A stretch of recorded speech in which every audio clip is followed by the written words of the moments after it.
it was such a spirited discussion. I kind of wanted to start. I wanted to blurt it out, but I'm not. Like when you said I was live, it came to me, but I'm not. Kyle, what's up? How you feeling? I'm feeling good. There was a reason why I was feeling extra good, but I can't Yeah, tell me about remember it. Tell me about it. I can't remember. Because you talk about grips.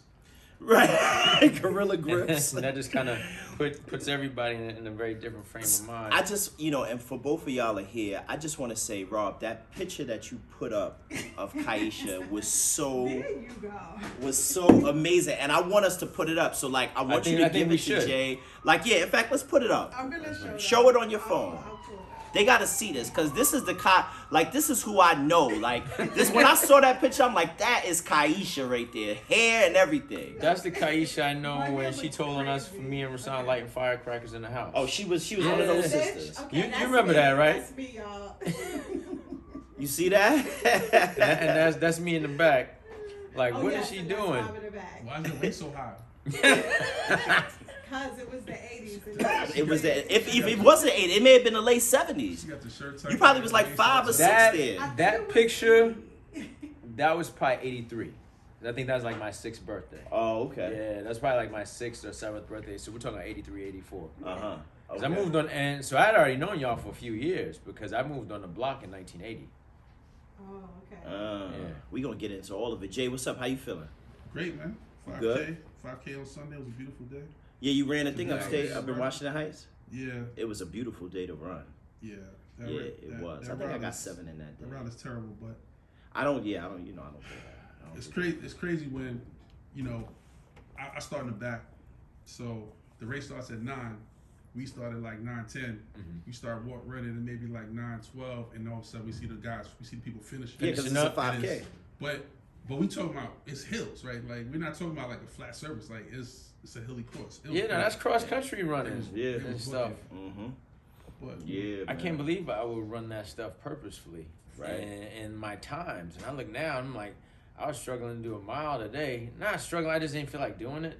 But I didn't go to judo. You went out in the rain? I went out. No, I went to Blink. Oh, you went to Blink? Blink? I went to Blink.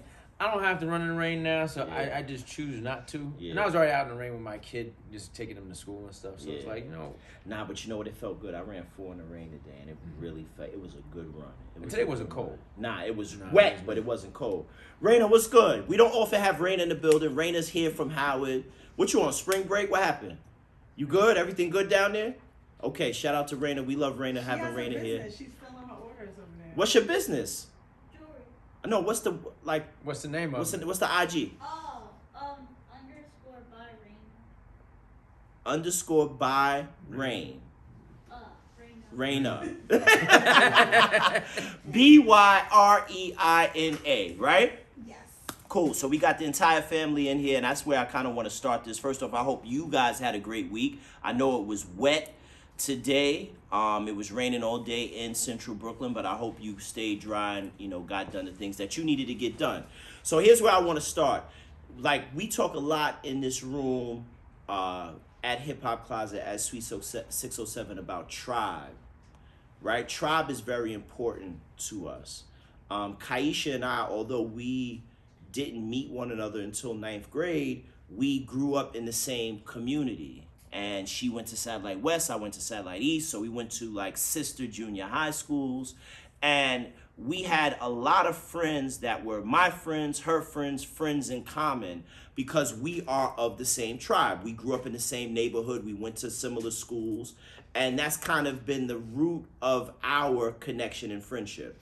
But it's not just us. We have an entire tribe of people that attended the junior high schools and high schools that we went to, attended the parties, was in the neighborhood, lived in the community. And so this brother to my left is somebody who I've known of his existence for years. I can't remember when we actually met. I think I came to the 10th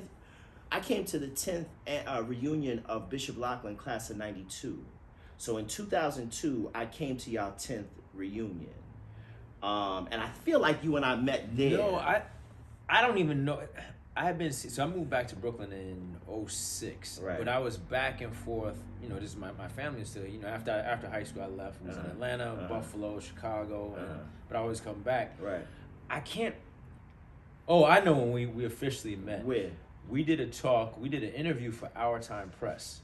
Ah, And that's when that we first makes launched sense. Covey. Yeah, So this that had makes to sense. been like 16 or 17. no. This is because I moved to the Star in 2011. Okay. So it was around 2011, Like 2012, around right. that time because I remember the Our Time Press. 'Cause I remember there was a brother who did iron work in the neighborhood who Chris. also was connected to Our Time Press, and I remember that's how I found out about it. And so then we wound up doing the interview around Right. that time. So this Right. had to be, I know Covey had already started, so this is 2011, 2012, maybe 2013. Yes. It makes sense. Yeah, but I seen you growing up. Right, Since the I've seen 80s. you growing up. Yeah. We have similar friends. Your friends are my friends, type of thing. Your community is my community. I want to read the back of this just to give people a bio on you and then to introduce you properly. So it says, Dr. Robert Gore is an emergency room physician and community activist. For close to 20 years, he's been exploring and developing programs and solutions that focus on community violence and other disparities affecting urban and global health. He has been named a CNN hero and has been included on the Route 100 list. Shout to that. I remember that. That was not too long Yeah, that was 2020. He's been Thank you, featured in Root.com. CNN, NBC, ABC, BET, and in the New York Times, among others. He currently lives in Brooklyn with his family. This gentleman is an exemplary person. I've gotten to, like he said, I've gotten to interview him. I've gotten to work with his organization in community. I've gotten to be on stage as he got awards like the NAACP thing that we did at the gala back a couple years ago. I've gotten to have a front row seat to this brother and his work, and I cannot begin to tell you how happy I am to be interviewing him. And also, I really want to get into this book, Treating Violence, right? We got it up here. When does it drop? May 7th. May 7th, this is dropping. So we want to make sure this becomes a bestseller. But let's get to the interview. I want to introduce to some and present to others my brother, Dr. Rob Gore. Peace. What's going on? Thanks for having me. Woo! So, I want to start at the very, very beginning. You said you moved to Washington Park Yeah, in 80. 1980. Where did you move from? Where were you living? So I was born in Buffalo, New York, and my family had been in Buffalo for like 6 generations, and one of the older black families in the city. Okay. We left right after I was born, and my father does television production and did radio, so he left Buffalo first. Even though he's from the West Side of Chicago, I gotta run back. So Pops made it to Buffalo because he was dodging the draft. And he was a conscientious objector. So he's trying to hit Canada, but he trying to get out of Chicago, and he ran youth programs in Buffalo. So he met my mom when she came back to Buffalo after undergrad and was in. I don't know if she started grad school around that time. Where did she go to undergrad? She went to Antioch. Oh, Antioch. Yeah, she went to Antioch. She was in a co-op program there and got a chance to study all over the world. Lived in Kenya, lived in Mexico, traveled around Europe, which wasn't super common for black folks. Right. And she meets Pops in Buffalo because he's dodging the draft and running youth programs, and then I come out. And they decided they didn't want to stay in Buffalo, but my father had an internship in Boston and was back and forth between Buffalo and Boston, and was working, I believe, at WGBH doing like public television in the 70s. Then got an opportunity to head to New York City as a part of some other internship, working at WNYC. And so he was back and forth between Boston and New York from like maybe 79 to 1980. Right. And then we came in 1980. And so he was, eventually he wound up being the head of black programming at WNYC, Channel 31. Wow. Shout out to Video Music Box. So that's a connection, right? That's what I was about to say. So that's a connection with Ralph. Yeah, that's a connection. Either Ralph was an intern there at the time, or he brought Ralph on as an intern. I can't remember the full, like how, but they were connected. And he was a part of the Video Music Box when it was being developed by Ellis Hazley, who was an icon in black media way back when. They had this concept along with Ralph for this video show, which was one of the first, actually not one of the first, it was the first of its kind, because they weren't showing black videos on any of the other music television stations. It was the first of its kind. Only child? Yep, only child. I was birth control. My parents raised my cousin. You was birth control? I was birth control. I used to tell you stories. I wasn't that bad. I just, got into stuff. Right. But no, my parents helped raise my cousin who's 6 years older. Shout out to Jason Curry, and I had a foster brother, Angel Maldonado. Shout out to Angel. And so I guess kind of the weird pseudo middle child, but I'm the only biological. You're only biological child. So 1980, you hit Washington Park. You're right across the street from Fort Greene Park. Right across the street from Fort Greene Park. You're on the same block as Kaisha and her brothers. And the brothers lived 2 doors down. We were in 163. They were in 160. Yeah, y'all were in 160, right? Yeah. Right. In 160, and they were our first friends on the block. That's what I was gonna ask. Actually, there are 2 other people who were actually the first people I met. I met Kaisha and Rasan and Malik a little bit after, but I was playing in the park and I saw these kids. It was Peter and Squeeze. And Squeeze, we're in touch with on social media, but Peter, I have no idea where Peter. What's Peter's last name? Peter Claudio, if you watching this, what's up? We miss you. But I remember playing in the park, and I just moved there. We were living in Somerville, Massachusetts, which is right next to Cambridge, right next to Boston. Right. And we moved to Brooklyn in 1980. Right. And I saw these kids running in the park, and they were like, "Yo." And I never heard that before, because people don't say that and didn't say that in Boston or Massachusetts. Right. And so I thought their names were Yo Peter and Yo Squeeze. I didn't realize that was just how they were acknowledging one another. And so I just went, oh, yo, that's Yo Peter and Yo Squeeze. So that was my first introduction to being able to use the word yo. I'm Yo Rob. Yeah. And so I just didn't even know that. And then my mother, I think, was like, no, that's just how they're calling each other. What was the thing you remember most about moving to Brooklyn? Like, tell me about the one thing that stands out when a 6-year-old Rob comes to... Man, I was 4. Oh, you was 4? I was 4 when I moved to Washington Park, but Washington Park was a very special place. There was an energy and there was a creativity on the block. So Kaisha, Rasan, and Malik, and the Kelly family, they really introduced me to hip-hop.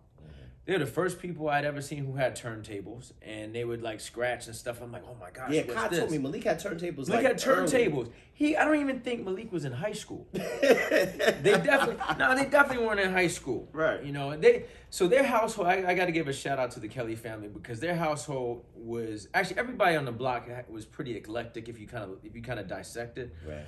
They had turntables in the house. And then they had a meditation room next door with Pops chanting. Yeah, Mr. Kelly is the truth. Different mantras and stuff like that, and incense burning, eating what are those little fruits him and Richard used to eat on the stoop? Ganaps, yeah. Ganaps. They sit there eating ganaps, playing chess. And so that was the block. And then a couple of doors down, we have the Lee family. So you have Spike Lee's pops, Mr. Lee, rest in peace, Bill Lee, who's this beautiful artist who would take all the kids and teach us how to harmonize. And so they would teach us music class. This is random knucklehead, nappy-headed kids and curly-headed kids running up and down the block. I had to say curly-head because we had Zordy and Peter who didn't quite have... Zordy, oh my God, your memory. Yeah. So they didn't quite have naps, but they would teach us how to harmonize and teach us about music and scales. Like, that was just something they did. Then next door, there was a brother named Luther, who was another incredible artist who would show me how to use like the X-Acto knife and cut in linoleum so you can make prints and stuff like that. And it was just like this wealth of creativity, this energy. And and we're not even talking about Spike, because Spike had kind of moved off the block, kind of on it, So Spike's, but the whole family, from the creatives, from the educators, my mom and Kaisha's mom were in education. They also got the same birthday, so our families were even more connected. We'd take a lot of trips together, so it was communal, it was creative, and then you got the park across the street, so it was live. Right. And then on top of that, you got public housing, which is like 300 feet away from us, which made it extra live. So there was always this energy, and everybody came to Washington That Park. Conclave is a very unique conclave. Yeah. There's only 2 blocks. Right. You got brownstones lined on one side. You have the park, which is infamous, across the street, and then you have projects at the top of the block. Yep. But I wanted to touch on something you were talking about, because Kai and I had a conversation. I guess you guys had the conversation, and me and Kai had the conversation, and what she unearthed is the truth. It's like, what we're talking about is good parenting. Yeah. Like, all of us that grew up in this community, I don't think I've taken it for granted. I know I had good parents, but I don't think we understood when we were children that the events we were attending, the trips and the little shit that we were learning, right? Like cutting linoleum, or for me, it was draining radiators and Like that was the product of good parenting. Yeah. I think you have good parenting mixed with a community. So, as a physician, I'm an emergency physician. This has been, I've been doing it for a long time. And the things that impact overall health and well-being is community support. And so that block, we had the parental support in the household, which made us willing participants whether we wanted to or not. And then you also had the community support because if you acted up, if you had an interest, if you needed support, then you always had that. Like our families would take camping trips together. First time I'd ever gone to an ashram, like just a place that was just dedicated to meditation outside of a church. I went with their family. When you have the artists on the block who are showing you what creativity is like and how to bring it out in many different spaces, you go, oh wow, this is a community. This is where we know that we can do this, so anything is kind of possible. That's what you said. When you're we there. know we can do this. Yes, and then on top of that, because you have the park element, so anytime you're taking information, it's important to be able to process it. And because you've got a combination of the intensity of Brooklyn in the 80s, from hip hop, graffiti, breaking, all of that stuff, you've got the tranquility of the park. So you have this green space that is massive, that's right across the street, that's right outside of your window, which allows you to at least have a physical space to process it. And so all these things, you kind of take in and figure out, how do I make this mine? How do I engage with this? And how do I continue this process on well beyond my time here spent on this, when I live here. I still walk down the block just when I need to get in a meditative state, because it's always kind of provided that kind of sanctuary for me. But it also reminds me of the support that we had in the house. If you acted up. So I remember I must have been about 7 or 8, and me and Kaisha's brother Rasan were left home. Her parents weren't there. I think it was wintertime. Matter of fact, it wasn't winter because it was snowing. And we decided to light firecrackers in the house on the stove. Of course, Kaisha's gonna tell on us. Of course. With those shorts Of on course she you- had on, she looked like a snitch. Of course, She was you're just gonna like a tell on us. snitch. Now, the reason why I remember was that it was the wintertime because it blew up in my hand. I'm so glad I have my fingers. And I remember I cooled it in the snow. I was like, oh shoot. Right. And then I get home and of course my mom's knows about Right, it. because it's Right. probably blistering at the No, it didn't even blister. It just hurt. But Kaisha told her mom, and her mom's called my mom's. Right. Wow. And, My sisters used to tell on me too. Yeah, So I get no. that. You just kind of get used to. Kaisha was the young matriarch Right. on the block, and she had the. That means mouth- you was the snitch, guy. He said you was the young bitch. No, because She was the block snitch. no, she wasn't. She wasn't a snitch. But if you grew in a house with brothers, you got to be able to hold your own. Right. And so Kaisha was as loud as anybody brothers, on the right, block. right. Man, now she was louder than the two of Right. them. But you got to Talk make that your shit. presence known, and so she always made her presence known. But we had a lot of really strong telling young you. women on the block. So Kaisha and Janine.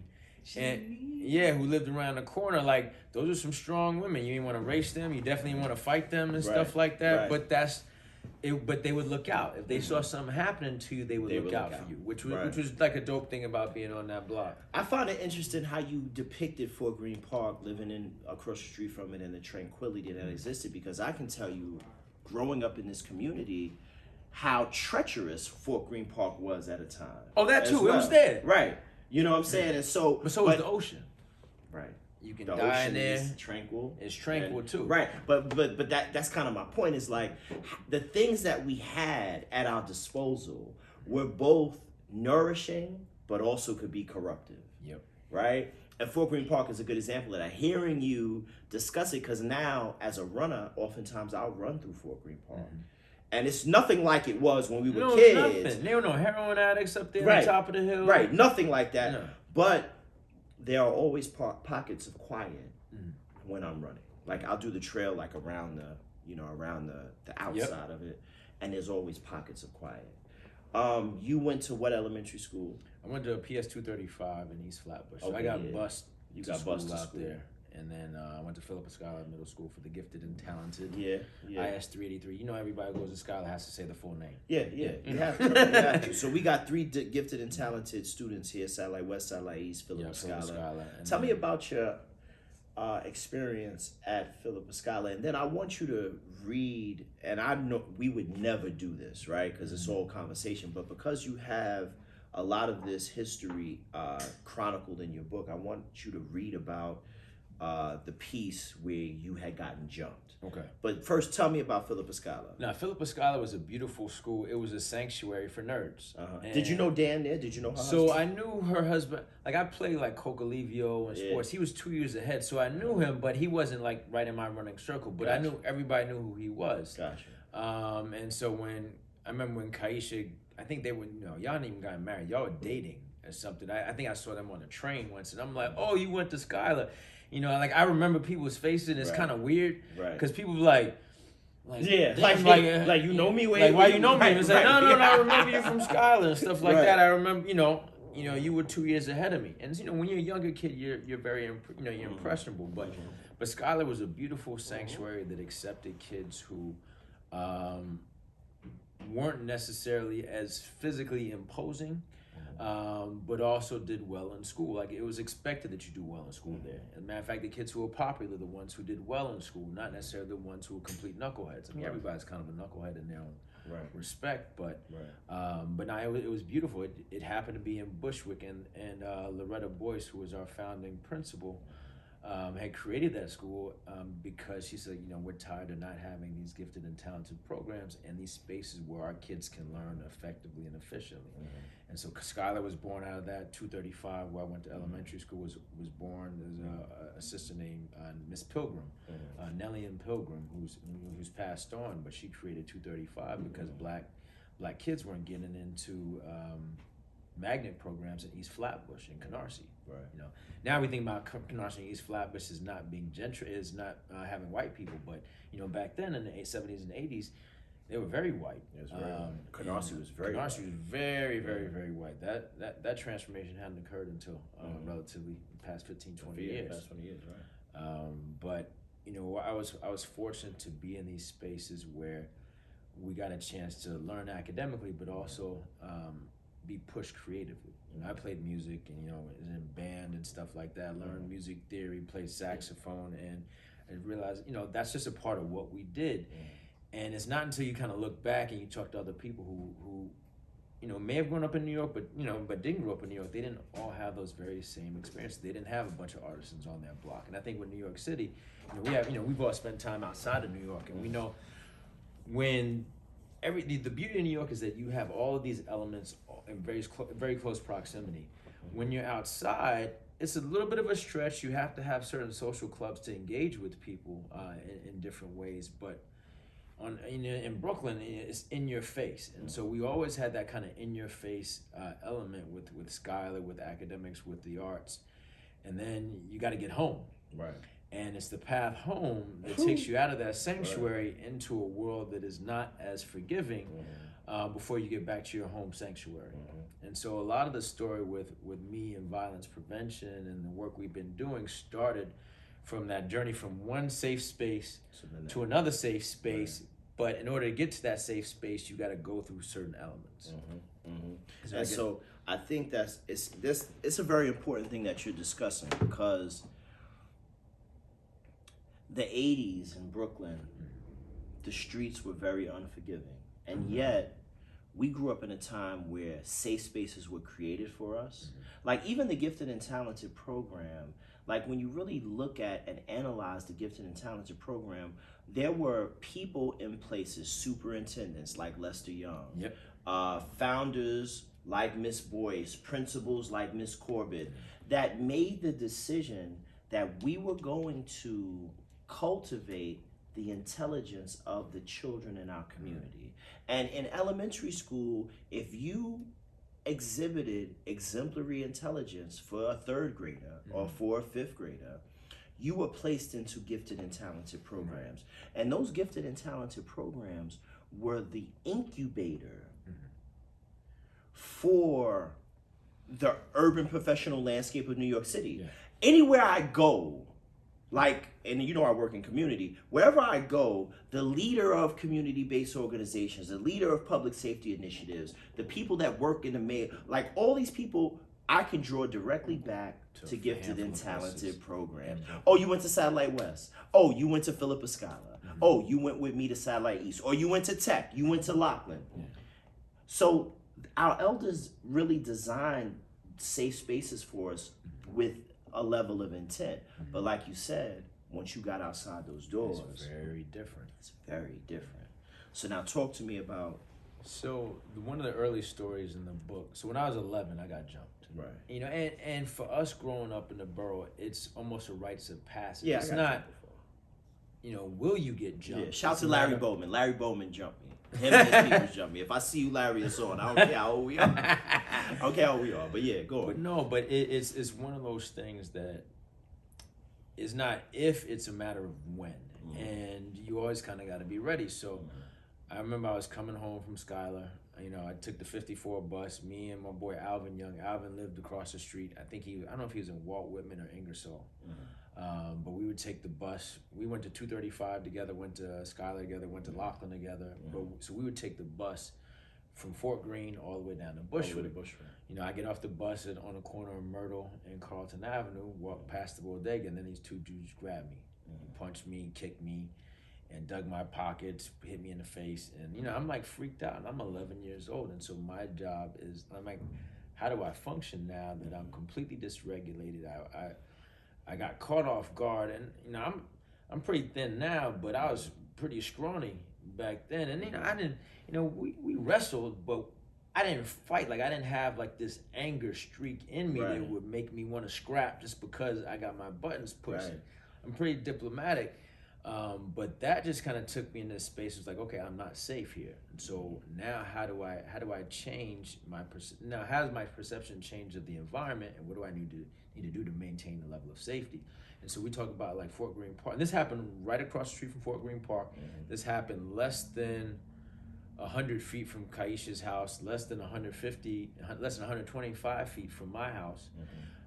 But yet I have to walk this place every day. I got to go to the store. I got to get off the bus. You didn't know the kids. No, I didn't even see them because they grabbed me from behind and hit me. And they were taller than me, a little bit bigger, so they might have been a year, 2 years, 3 years.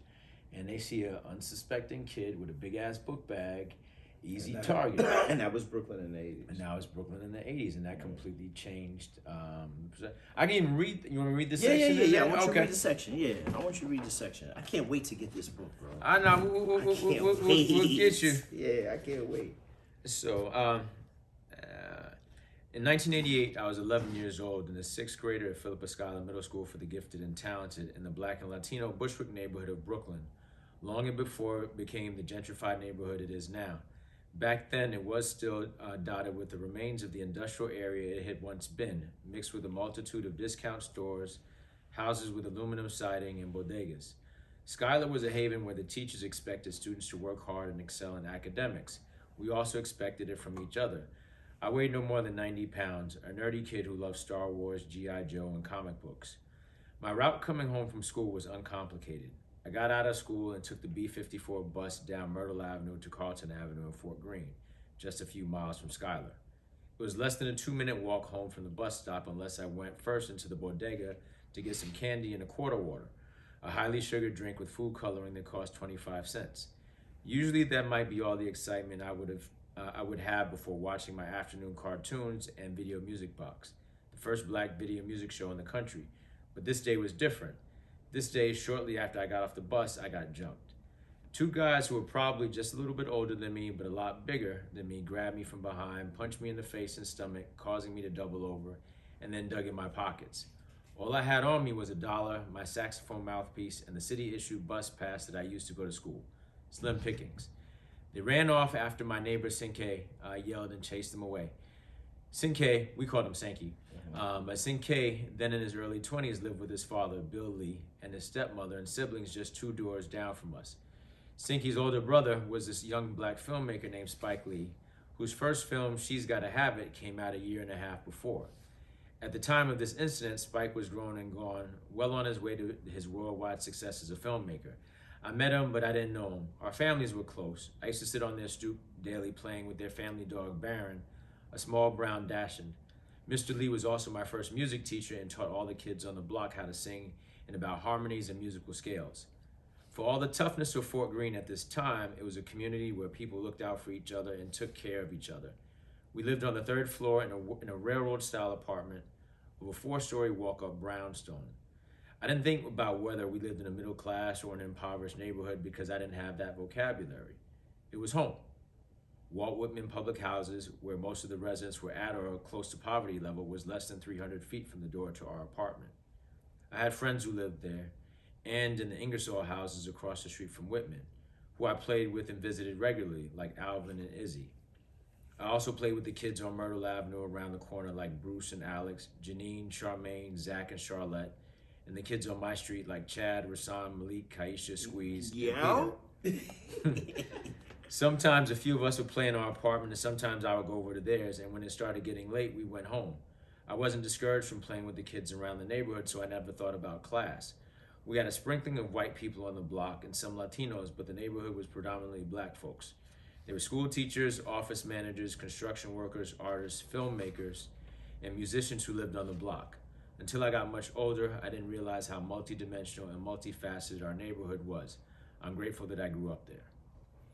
So I want to touch on the jumping incident, right? And because, like I told you, I got jumped before, but the difference, the fundamental difference between my incident and your incident is that I actually knew the people I was fighting.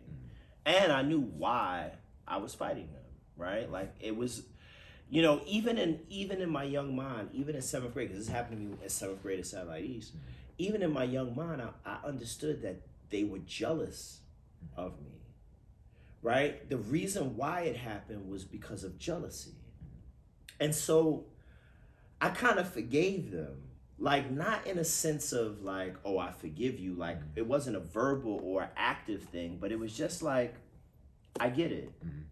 But for you, it's different because it was quite random. It was random. I didn't know them. I didn't recognize the voice. The dude who was in the front who hit me in the face and the stomach, like, I don't remember seeing him. And we were always in the park and around. Right. This is your community. Right. Like, you feel violated. I was completely violated. Right. And like now, like to this, this day, I feel sorry for them because, we've all been in situations where people have been pushed to do certain things. Mm-hmm. Maybe it was like their rites of passage. Maybe they had to jump somebody because if they didn't rob somebody or they couldn't get in whatever gang. They couldn't get whatever like gang. Right. They couldn't go home. Maybe they need to eat. Maybe they were hungry, and maybe they're like, yeah, this kid, he may have some. His sneakers are mad bummy, and he, I know them joints came from the Modell's bin, right? The $10 bin, but right. I was like, he's one of these houses, so he may have more than what we have, mm-hmm. and so it's like, so you don't really know the circumstance of which it took place. And I think anytime there's a traumatic situation, I try to figure out how can I humanize the situation? What's the person thinking? What's their background? What are their tragedies? What are their triumphs?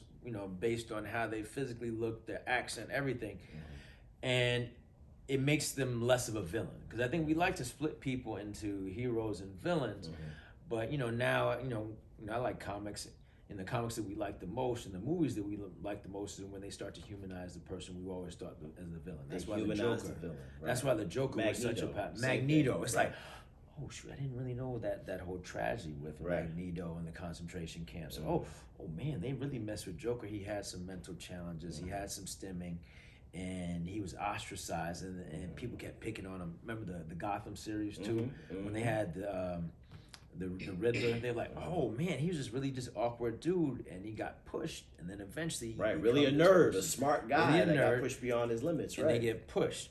Even you went to Brooklyn Tech. Mm-hmm. You grew up in Fort Greene, Clinton Hill, pre-gentrified Fort Greene, Clinton Hill. Right. The largest street gang in the '80s was formed at your high school, the DSEPs. The DSEPs, right. And by like the mid '90s, late '90s, that was the biggest street gang in all of New York City. Mm-hmm. That started out because some nerdy kids from Brooklyn Tech got tired of being bullied from kids from Sarah J. Hale, from Westinghouse, from any of those schools that would come and converge down at DeKalb Avenue or Atlantic Avenue train station. Mm-hmm. I mean, think about the nature, the name of the gang, the DSEPs. Right. It's a cartoon. It's a cartoon. Right. Decepticon.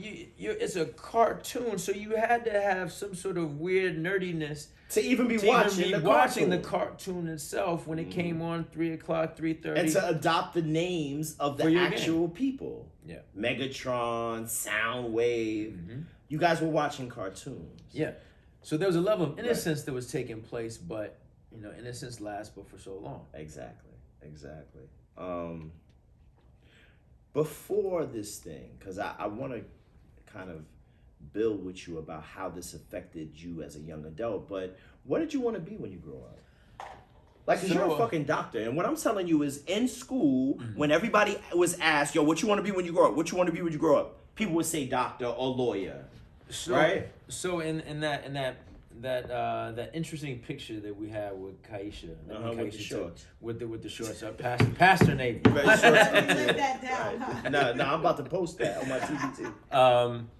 She had a shirt that said Pratt. And so Pratt University is a dope art school, creative engineering, architecture school. I don't know if they still have the School of Engineering or one of them they don't have anymore. But it was down the street from where we lived, and we all went to camp there. Yeah. I did a bunch of music. I did music there. Then I did a bunch of architecture and architect design stuff there in middle school through up to high school, and I even did some engineering stuff. So I thought I was going to do architecture, engineering, but I think on something I wrote, because like some sort of class assignment, I think I put I wanted to be a doc, because I was probably watching the Cosby Show, and it was like I needed to write something. Right. I didn't do my homework often, and when I did, it was like I had to get pushed to do it. So I probably was like, this is the easy way out. Let me write about being a doc. So I saw something that I wrote about being an OBGYN back then, but I really wanted to be an architect or do engineering. And then I decided not to do engineering after some summer programs I did in out of Prairie View, Texas, and I realized I was like, I don't like the math that much. I'm fine with math, but I don't want to do this all the time. So you went to Prairie View as a high school kid? So every summer, my mom's is a teacher. So Pops is an activist and involved in does television production, but Mom is a teacher and hardcore educator. So we had to do some sort of academic program. So hold on, I just want to touch on this, and I touched on this before, Kai. When your mother is an educator and your father is a creative, that's an amazing combination. Because your pops is the one that's the adventurer. So he's going to give you... Actually, Mom's was the adventurer. That's wild. Yeah, which is... Right. Pops is adventurer too, but my mom is the one who wandered around the planet. Wow. My father had his own adventures here, Right. and because of, he would, get into these spaces, and we can definitely got to talk about some of those things that they were doing back then, but both of my parents are adventures, in your face kind of thing. My father's more of the talker, but my mother's the wild one in terms of like getting out there, being immersed in a place that she knows nobody and would thrive. Like think about it, in the 60s, you're a black kid from upstate New York, and you're living in Kenya during the time of Kenyatta's presidency. Right. And hitchhiking through Mexico and living in Mexico and hitchhiking through Europe. That's stuff that black folks just didn't do.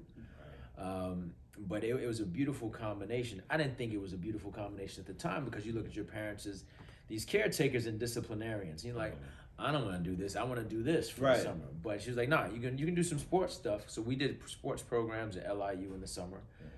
So we also had 2 colleges and universities that were literally, actually more than that. There were 3 colleges and universities in our community. In walking distance. Again, I took that totally for granted. Yeah, just didn't think I took about that it. for granted, right? But every summer we, after LIU, I would do do sports programs, but I also had to do I had to do some sort of academic program.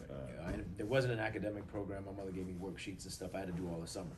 So I remember one summer at LIU, I was also taking film classes out at I want to say one of the Bronx Studio Museum. It was some sort of, we had a family friend who was a filmmaker, and he took his son up there, and so I had to do filmmaking classes in the South Bronx, somewhere on Grand Concourse in the 1980s. And so you have that creative element, you have that sports element, but then going to Pratt every summer from age 10 up to 15, you start getting exposed to architecture and engineering and even just the repetitiveness of the creation process that I still hold important to this day. And then summer 1992, so the 90s were crazy.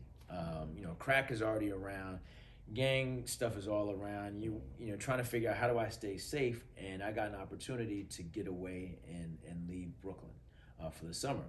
I happened to go down to So it must have been like sometime early spring. I went down to Morgan State. You went to Morgan I too, went to right? Morgan State, So shout out to yeah. Morgan Yeah, State. I went to Morgan. Went down to an engineering program. It was an event that I think Nesby. It was probably Nesby at this point. You know, just like thinking what the organizations were. My father had a The friend who was on National the quarter. Society of Black Engineers. Yeah, Nesby, National Society for Black Engineers.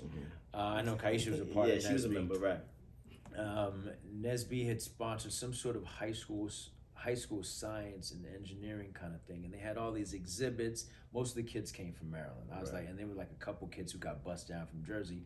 I went down with my pops, took the Amtrak down and went to this event, and it was cool. You know, you sit in workshops, they're talking about college and everything else, and it's at Morgan State, so you know you're gonna get a little bit of exposure. So it's mainly kids of color, and then at the end, I'm standing waiting for my father to finish talking to one of his friends who was the organizer, and his sister starts talking to me, who was in college, and she said, "Oh, hey, how you doing?" You know, just kind of shooting the shit. She was waiting. I think it was her mentor, or she was related to the guy, and she said, "Oh, you know, how'd you like the conference?" So we're talking about. I was like, "Oh, it was kind of cool. You know, I got a chance to get out of school, but you know, I was like, I had never been here before."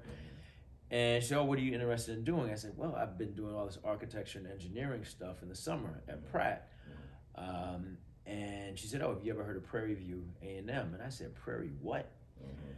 This is before Primo was out, but I didn't know anything about Right, Prairie because View. Primo's the top in terms of Prairie View alumni. Right? Primo, He's the guy. Alzo, Slade. What's Alzo's last name? Alzo Slade? Alzo Slade. Yeah, Alzo Alzo Slade also yeah. went to PV Yeah. and stuff. And we wound up having some connections later on. Yeah, shout But out to Alzo. shout out to Alzo Slade. Yeah. But I never heard about Prairie View Right. and they said, well, we have a summer. I went to Prairie View. So there's a summer program for high school students, and if you get in, they pay for you. They pay your room and board for 2 weeks. You just have to get down there. And I'm like, okay, let me apply. So I applied to get in this program. I get in this program, and I fly down to Prairie View. And this is also in the the Crown Heights riots had taken place. Gavin I think the Cato. year Gavin Cato. This is 91. 91. In 91. So this is the year before. So I'm like, I got to get the hell out of Brooklyn for the summer. And so we, my aunt lived in Houston, so I already had some family that wasn't too far from Prairie View. Prairie View is like about an hour and a half, and people that aren't familiar with Prairie View A&M University. It's one of the HBCUs, and it was born out of the Freedmen's Bureau, and it's down in Texas. Really dope place, secluded. I had never been to Texas before, so it was an interesting experience leaving the craziness of every summer in Brooklyn and going down to Prairie View. And so there I did an engineering program for a couple of weeks. And I thought it was fascinating, but I was like, too much math and physics, don't really like it too much. I was like, I need to try something different. That same summer, I wound up going to a cross-country training camp called the Running School. I was like, another opportunity to get out of Brooklyn, and the running school was up in the Catskills. So I left Brooklyn, went up to the running school, but I had all these injuries. I had knee injuries, ankle. That time it was my ankle that was messed up. And so I couldn't train as much as I'd love like running to. in the Catskills, but it's hilly as Oh man, it's hilly. I wrote my med school admissions essay about getting lost at Woodstock. Wow. And but I went to the running school, and I spent so much. I had these injuries, so I couldn't train at the same level I would like to. And I would get taped up by the sports stocks. We would have 2-a-day running sessions, and you might have some downtime in the pool or whatever in between that. But it was really intense. But I spent time with all these sports stocks, and that's the first time I really seen people working, doing something that they enjoyed. And after a while, they taping me up. I'm gonna ask questions. Well, what about this? How about this? How do I fix this? And what are you doing for this person right over there? Because everything's like wide open. So they had me going and seeing patients with them. So that was my first shadowing experience at the running school. Right. And then I came home and I'm like, man. So you're shadowing doctors at the school because you can't run. I was still running, but I wasn't super fast, and I was definitely out of shape because I was deconditioned because I had all these injuries and couldn't train like I wanted to for that summer. Right. So I'm spending a lot of time just with these people in this space who are doing something that they obviously love doing. And you don't see too many people who love the kind of work that they do. Right. They do it because they have to. They do it because it's a level of survival for them and their family. Right. But they ain't super thrilled to go there. These docs and these sports people who are sports medicine, paramedics, whoever it was, they looked excited to be there. And I was like, man, maybe I can do this. But I also believe that as a child, and you were still a child even though you were a teenager, when you see that, it connects with you in a way because we're taught to get a job, right? And so you see people who get a job and they're miserable at their job, but when you get an opportunity to see somebody who loves the work they do, it sparks something in you. Yep. Like for me, running marathons is a result of standing on Lafayette Avenue and wondering. I didn't even think about and that. wondering, because I lived right on Green Right and St. there. James. So I would come up one block. Me and my sisters would be out there holding our hands out, trying to slap the hands of black runners, which at the time were far and few in between. Because they would turn on Classen. They would Right? turn, Or no, Bedford. they turn on Bedford. Yep. So they So go I'm right right, past. right. But for me, I remember this clear as day. I would look at the runners and they would be smiling. Yeah. It would be 30 degrees out. I got on a whole coat. They're running in a singlet and shorts, and they're smiling. And I remember saying to myself, well, what the hell are they smiling about? Why is this fun? I want to know what it is. Something. It's something. Yeah. And so that's the same thing you saw with the doctors. When you saw that they actually loved this thing, you're like, well, there's something there. Right. Now you see the joy in people, and so that kind of sparks this interest. Right. And it's like, so, all right, so how do I learn more about what they're doing? Right. And then I think, I talked to my mother a lot about education. She's a retired teacher, worked in the DOE for many years in District 13. And, I asked her, I was like, how do you work with students who come from these crazy households and crazy stuff going on? Because remember, 80s and 90s. And now they're like these great students, they're doing really well. And she said, you always have to have a willing participant. But you also have to have a willing provider. And so if you have a willing participant and a willing provider who's disseminating information and engaging you, you've got a special spark. And so I always want, based on that stuff, I always want to see how we can create these spaces where you can create these sparks amongst people that you're engaging with. It's like, I'm here, you're here, why do I have to be miserable? And which is why I always have like students shadowing me in the hospital and stuff like that, and working with me on different projects, because I like to get excited when I see them getting excited about this learning process and about doing something new, or seeing something that they've always seen, but looking at it from a very different perspective. You're in Lockland, summers at Prairie View, which is very bougie, I want to say. I know. No, when you say it, you'd be like, I went to the Catskills for the summer. Right, Catskills. I got lost on a run in Woodstock. Yeah, and you know what I'm saying? I was getting shipped down south to my great grandmother in Portsmouth, Virginia at the time. But you leave Lockland and you go to Morehouse. So by the time, there was a brief. So I started off in a conditional summer program at Brooklyn Tech. Right. I wasn't supposed to go to Lockland. My zone school was Erasmus, because we moved to Flatbush by then. Oh, so you left Washington Park. Well, I left Washington Park. We moved to St. James, up around the corner Right, from that's you. right. You lived around the corner Lived from there you, for right. a year, and then Right. we moved to Flatbush. Well, now they call it Ditmas Park. What block? We lived on Argyle between Foster and Newkirk. You lived in Argyle. Yeah. Yeah, I know Argyle. Yeah, so we were the apartment buildings. But and then again, across the that's street. that in the night. That was It was different it because was you wild had, out there. It was, but you had this. You was near tennis court. No, that was further down. That was Okay. so tennis court, which is right by the parade grounds. Right. That was wild, but it was interesting. So all the blocks. So if you between Foster and Newkirk, there were all the apartment buildings. Across the street between Newkirk and Dorchester and Newkirk and Ditmas, there were all these big Victorian homes. The big homes. We were zoned for different high schools. They were zoned for Midwood. We were zoned for Erasmus. And so I asked somebody about that before. They said, oh, well, why do you have all these apartment buildings? The people who lived in these apartment buildings worked for the people who owned those Victorian homes. So it was a big class thing.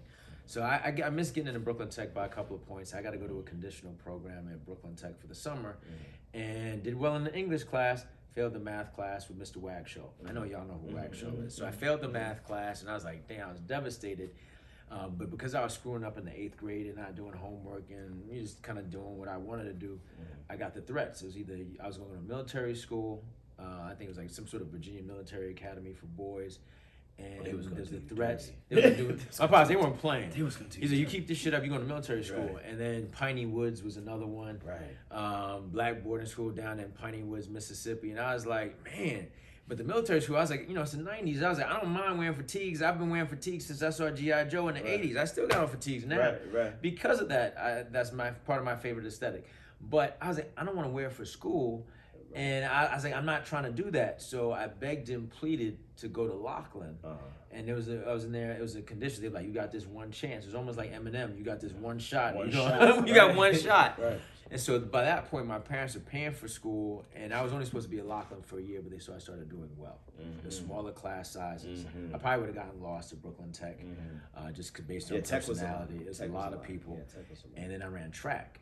And so running track in a competitive way and having coaches and have people who really, track at Laughlin was like, that was like religion, and it's in track and basketball for people. And so we had a brilliant track coach, Ed Bowes, Landis Davis, who really pushed. And so it's like, okay, I know how to push beyond when I'm tired, and I know how to push beyond whenever I'm doing something that I don't want to do or find unfavorable. So then that eventually gets me to Morehouse. And when I'm going to Morehouse, this is 94, and I want to ask you, what other schools did you apply for? I didn't. You only applied to Morehouse. I only applied to Morehouse College. They gotta love you for that. Yeah, no, they gotta love me. They gotta love you for that. So it wasn't my first HBCU experience. So my cousin Jason, who Kaisha, Malik, and Rasan and the family know, went to Morehouse. He graduated in '92. Okay. And him and Malik were like buddies, because he would come stay with us for the summers. He went to Morehouse, but my mother had friends who lived in DC, and so I spent time on Howard's campus. I went to Howard a few times. Had Howard keychains. I was supposed.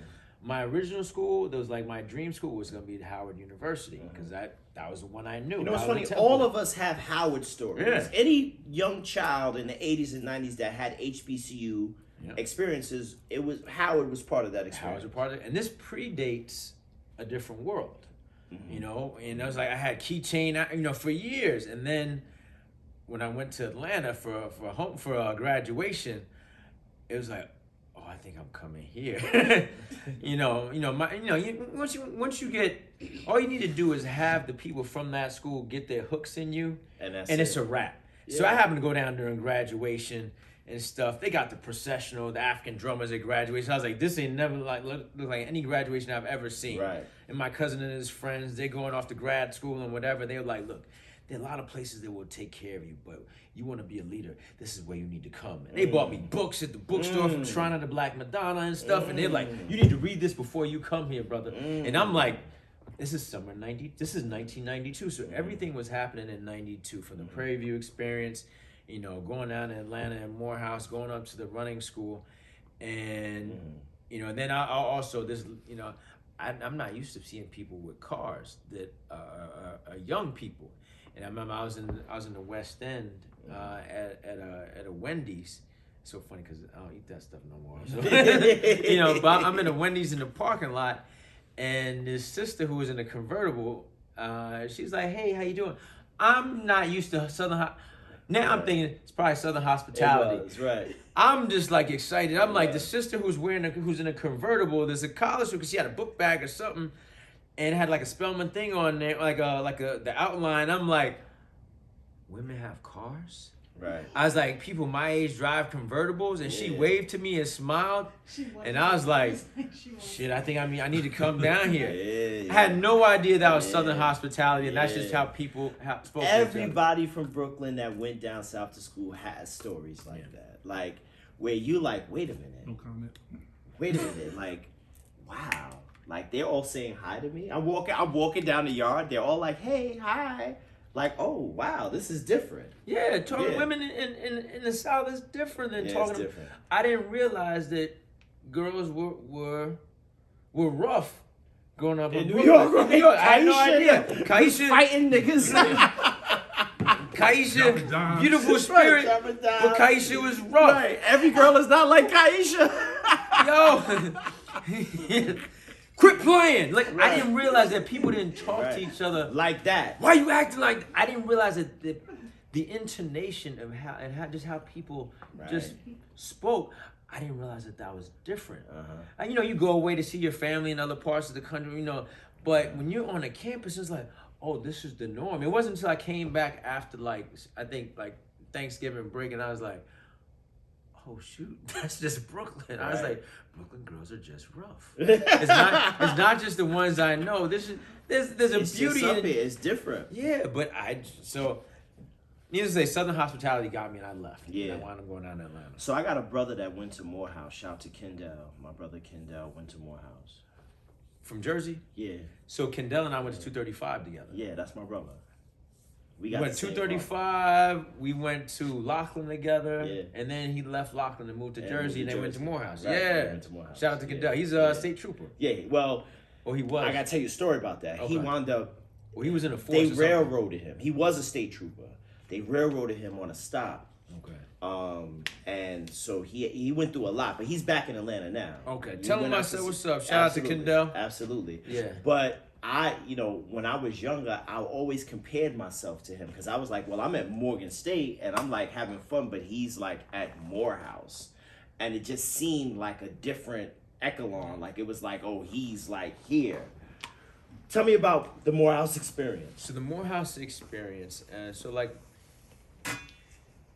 you can become a leader. We know leaders from around our community and around the world who've gone to many different types of schools, who went to school of hard knocks, didn't have formalized education, and created pathways and ways for us to benefit from generations to come. Morehouse, one of the things that I think attracted to me, when my cousin and his friends were like, look, if you want to be a leader, this is where you need to go. My father was involved in the civil rights movement and still doing activism work. He, got mentored by some of the people in Dr. King's circle, inner circle, C.T. Vivian, who's one of my dad's main mentors before he passed away about a year ago, year or 2 years ago. And so you always think about like leader in development. Calvin Butts, also rest in peace.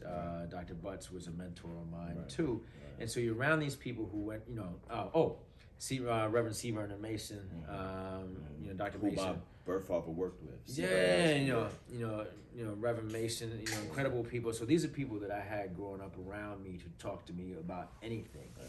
And so it wasn't surprising for me to go to Morehouse, but the back of my mind is like, how do you become this leader, and what space is going to be, do the best job? So you were thinking about being a leader? Yeah, I was thinking about that back then. So again, this is summer of '92. You have all the craziness and chaos that's going around. You've got the Crown Heights riots that were taking place the year before. April 27th, 1992 is Rodney King when they 92. Rodney King verdict, right? Rob, Malcolm X comes out. Slide your mic a little more to underneath this way, to the middle. To the middle. Hey, go Kai snitching again. Kai. No, they Kai want never to checked. turn it up a little bit. When you talk low, they can't. Okay. Okay. I knew I wanted to be. So you have Crown Heights riots that took place the year before. So it's like, man, all this stuff going on. You've got Malcolm X had come out like the year, was it 91 or 92? The summer of 91. Summer of 91. So right. Malcolm X comes out, and so everybody's thinking that we've got the golden era of hip hop occurring, where people are taking on major leadership roles and in a way to make sure that our voices are being heard. And I'm trying to figure out, how do I fit in this space? And so I was like, I want to make sure if people are gravitating towards me, like I always knew a lot of people, and I always remember people's names, faces, times in which we met, and I just thought everybody did that. And I realized now it's a gift, but it's also something I tried to study and work on intentionally. And so if these things are happening and people are paying attention, it's like, okay, why not be this leader? I remember, pre-Malcolm X, I remember me and my friends we were drinking 40s in West 4th Street Park, and some woman was like, what are you doing? And it was kind of like, this was also probably summer 1991, 92, around that time. And I'm like, man, I really have to start being more conscious of these decisions. And if people are holding me in a different light, I need to start seeing myself like that. So I want to be in a place where there's going to be cultivated. So that was part of the Morehouse experience. And, people call it the Morehouse mystique. Some people call it the brainwashing. But it was a space, much like our some of the magnet programs that many of us had gone to, that people wanted to make sure, how do we push you to become this best version of yourself? And I bought into it. And having a circle of people, and they weren't just black men who were around. It's more, because you're in a single-sex institution, there's certain things that exist. You're not worrying about aesthetics. You're not worrying about how you looked. I wear the same clothes all the time. I still wear the same clothes all the time, but part of that's because I got a 3-year-old and I got too much. I don't have, you got the 5-6-year, the Lassie, right, right. You don't have time to think about this stuff, but you're in a space where everybody was trying to really hustle and grow and become these leaders. Like that was the expectation. Whether people decided to do it or not, that was based on their own personalities and their own wishes. But I bought into it and I wanted to continue to do it. I remember, I think in my personal statement for either undergrad or med school, I think it might have been undergrad, is like, I said, when people mention my name, are they gonna hold their heads up high or bow their heads in shame? And so like, I was really trying to figure out how do I become this person if there's an example and I have these opportunities and I have these gifts. Like I realized I had very different opportunities because even on the blocks that we lived on, people weren't going to Texas for summer camps. Bro. They weren't going to the Catskills. They weren't even getting, if they got in trouble, they weren't going to Catholic school for the most part. For people who aren't familiar, if you get in trouble in public school and your family has a means, and you wind up going to Catholic school. So they don't have all these second chances. I had all these second chances. It was like, all right, what am I going to do with it? And so that was my time. I remember we had a guy, one of my deans, I can't just say a guy, his name was Thomas Blocker. Dean Blocker was a pre-med dean, and I remember he would often say something almost like, what you say you are now becoming. And so you start internalizing these things and these ways, and it's like, okay, you want to be a doctor, Brother Gore, we're going to make sure you get there. And I'm going to push you, probably harder than you've been pushed before, and we're going to make sure you do that, so that becomes the norm. Kind of like running, where you start to embrace, the things that kind of suck till you get to that point where the endorphins get released. You have to embrace the pain, and then the endorphins start to come about, and then that just becomes the habit. Working hard, being focused, learning how to cultivate spaces where focus is paramount, because that just became a part of the mission, and then you tie it to an interest in healthcare. This is what we're doing now. Right. Where'd you go to medical school? I went to medical school at SUNY Buffalo. Upstate So you went back to Buffalo? I went back to Buffalo. So this is my first time living there. Right. I would visit. Why'd you choose Buffalo? In-state tuition. So I got in 3 med schools. I got waitlisted in Meharry, but I got into Howard. I got into Morehouse School of Medicine, and I got into Buffalo. And I'd already been in the HBCU. Right. I remember coming back from my interview from Howard, and at my interview at Howard, and they were like, "Yeah, we are the most affordable or cheapest of the private medical schools. This is how much our students wind up owing." Right. That dollar. And when I tell you this price, if I tell you the price now, people are like, "Oh my gosh, that was so like, cheap!" Right, right. And then I remember Buffalo, and I think the tuition in Buffalo might have been $15,000 a year or something, and I was like, I think I'm going to Buffalo. But my grandparents were back and forth between Queens and Buffalo. Right. And as they were getting older, they were staying up in Buffalo more because they had more space. And I was like, it'd be nice to spend more time with them. In-state tuition, but also I had never been to school with white people my entire life. We had a couple white kids at Lachlan. Right. We had maybe 2 or 3. One girl, we thought she was Puerto Rican until we met her mom, because she grew up in the projects in Harlem. So we just said she was Puerto Rican. Yeah. And Lachlan was decidedly black. It was black and brown, Latino. It's not as black now. I mean, it's still black, but it was decidedly black. It was decidedly black back then, and with like the Afro-Latino and Latino contingency that was there. And then we had like white kid grew up in Prospect Heights. Another dude played on the basketball team, was a Polish cat. And so that was my white experience, except for going to running camp. Right. Or going to track meets, and you see these kids from these other high schools that were less diverse than our own. And I was like, if I'm gonna be this leader, I was like, I need to get more uncomfortable. I need to go to spaces that I'm not completely familiar with. And I never lived in a town that was blue collar. I never lived in the Rust Belt. I never lived in a place where you had one major industry that was really over, providing the resources for the city. And I was like, I need to see these different environments if I'm going to treat things, and even if I'm going to come back to Brooklyn, which was always part of the goal.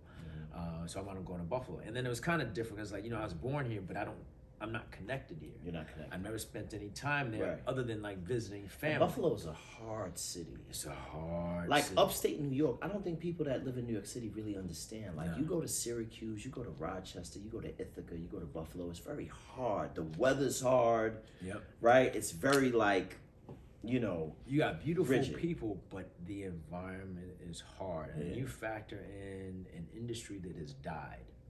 Like in Buffalo, you had Bethlehem Steel, which shut down, and it took Same in Troy. same in Troy, Right. Albany, all these different steel mills, Baltimore, Cleveland, Ohio. There are all these different places along, and they're now known as the Rust Belt, that no longer had really highly functional local economies, and so the income just wound up going down, opportunities wound up going down, and people started forgetting about these cities unless you were part of a very special class.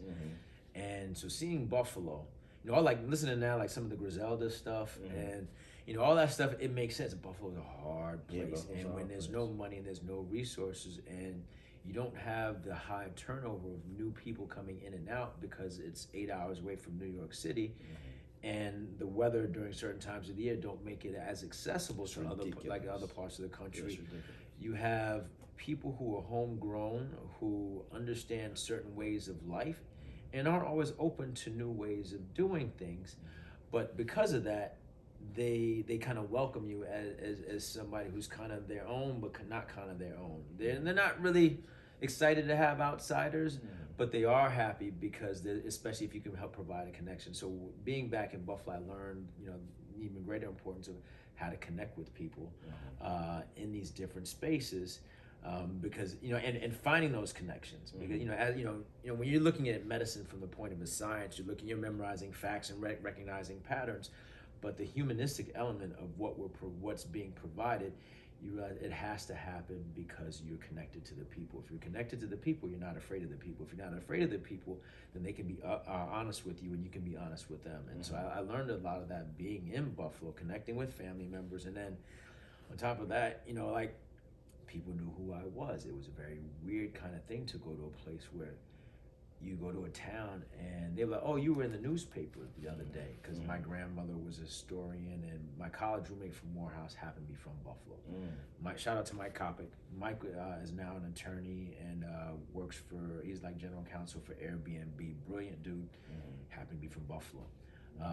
And our families were connected in many different ways. They wrote an article about us when I started med school at Buffalo. He started at University of Michigan Law School, and I'm like, oh man, I don't want an article in the paper. It's like, not the Amsterdam News. It was the Buffalo Criterion and the Buffalo Challenger, very similar to our Amsterdam News in New York City. Right. And so people will be like, oh wow, you're Ora's grandson, you're John's grandson, and your family, your grandmother taught me. She was the first black teacher we had at this high school. Because of your family's legacy. Because of the family's legacy. My great-great-great-grandfather was the first black physician in Buffalo. Right. He was an abolitionist, and he was a 49er. And so our roots have been in Buffalo since the 1800s. Right. And so it was a special kind of legacy going back there. Now, I can bask and reflect on it now. While I was there, I was like, fuck this. I don't want to be here. Med school is hard. I'm tired of getting my ass kicked. I'm tired of feeling stupid. I'm tired of being, experiencing seasonal affect disorder. So I'm thinking about all this other stuff. Yeah, I didn't even think about that, because during the dark, fall and winter, dreary. it's dark, it's tons of snow. The sun would come out at 4 or 5 o'clock in the evening, and you're always studying, and you know how bad it is, like when you're running and it just hurts, and you want the pain to stop. And so I just was like, I don't want to be uncomfortable anymore. I just wanted to stop. But then because of that experience, you start figuring out, I was like, I started getting a lot more into meditation and yoga. I had like the experiences with Kaisha's family, going to ashrams, and one of my aunts who also practiced Siddha yoga, very similar to Mr. Kelly. You start drawing on these experiences like, oh, this is why people sit. This is why they chant. This is why they learn how to become centered. This is why they do yoga, so they can hold their bodies in meditative positions for longer periods of time.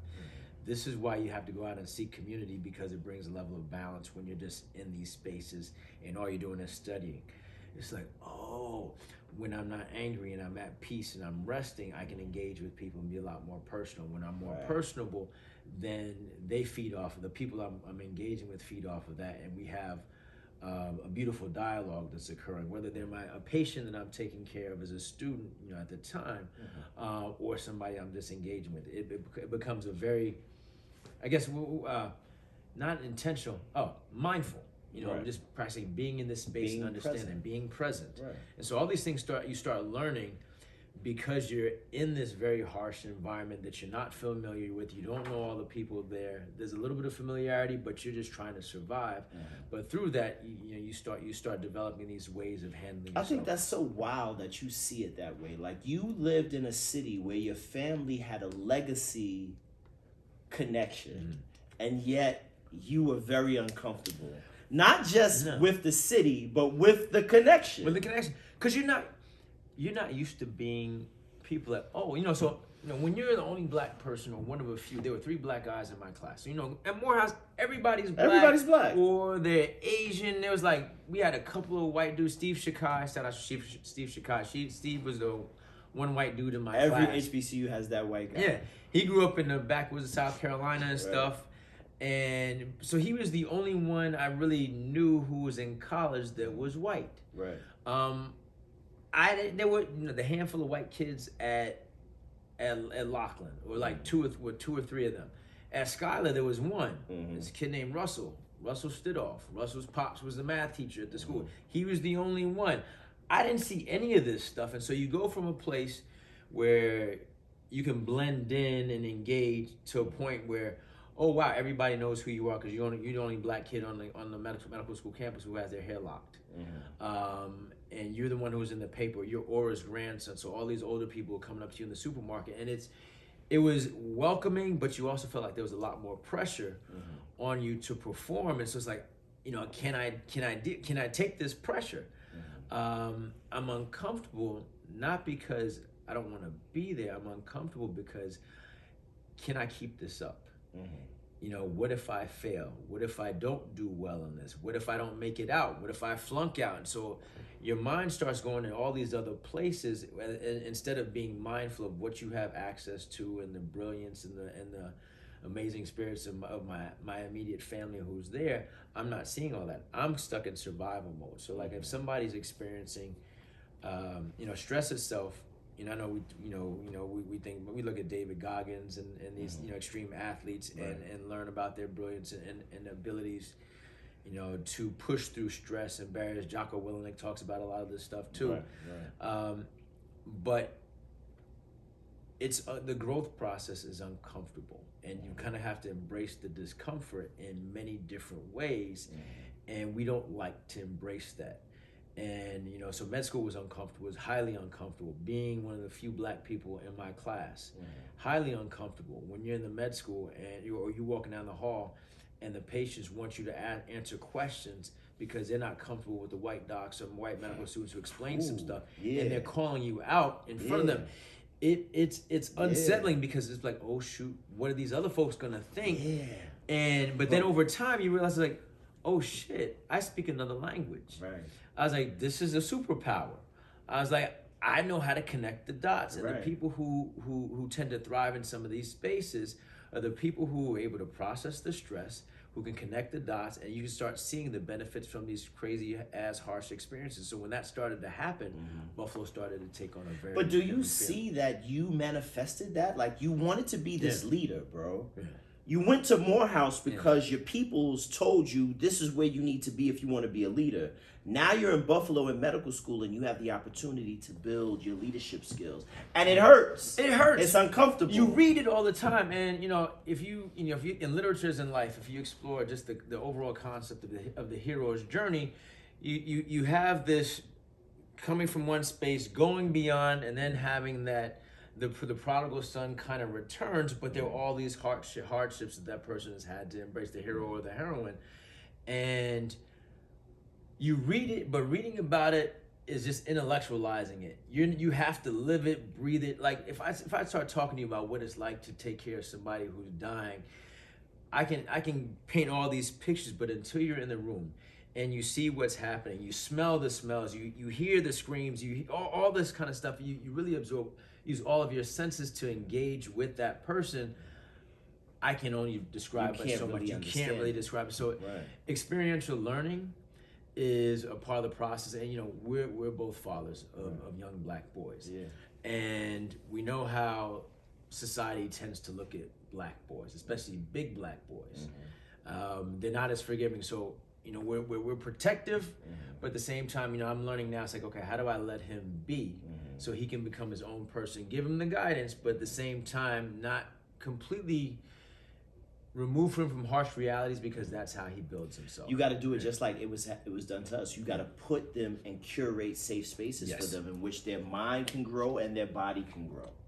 And that's it. Like, that's it. Like, we have to challenge them to continue to place them in spaces where their mind can grow and their body can grow. Yeah, safe spaces are really just an opportunity for you to process. So, Opportunity for you to process information.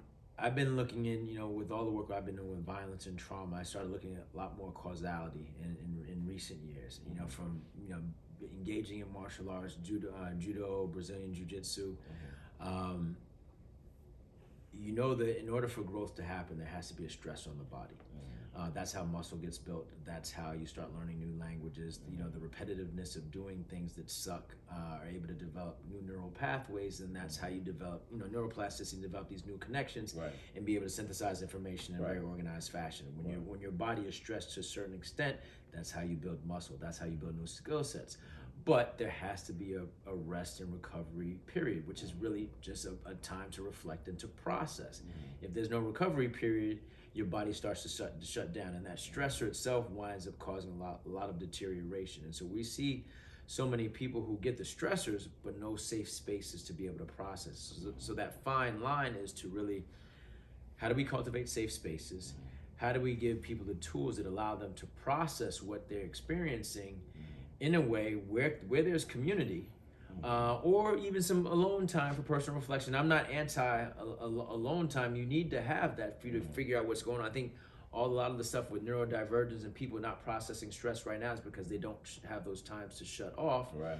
And that's part of the beauty of running, being able to shut off to a certain extent and process the day's thoughts. Creating more and more of these spaces is essential for our overall well-being. And what we're seeing right now is the impact of not having enough safe spaces. And safe spaces can also translate into healthy spaces. It can also translate into everything having access to proper food and spaces, as well as the mental spaces that we occupy. Giving our bodies and our communities the ability to cultivate these things that are really the epitome of wellness and balance, as these integrative ecosystems that we know can really thrive. When we don't have those adequate spaces, we have the end result, which is community deterioration. Or physical. Or physical deterioration. Because you helped me. I had, remember I called you about my back. Oh, yeah. My back is horrible. Back and the hip and running. Right, and everything. But it really wasn't the running, Rob. It was the grief. It was the fact that I hadn't processed properly the loss of my father, the loss of my running mentor. It tore me apart until recently. Like, I'm just now getting into a space where I'm back to the consistency of running as development of muscle and mental and physical in that marriage. Like, really the last 2 months. How did you, so you're there for a lot of people and wear many different hats and transcend many spaces and different kinds of people. And so you have this grief.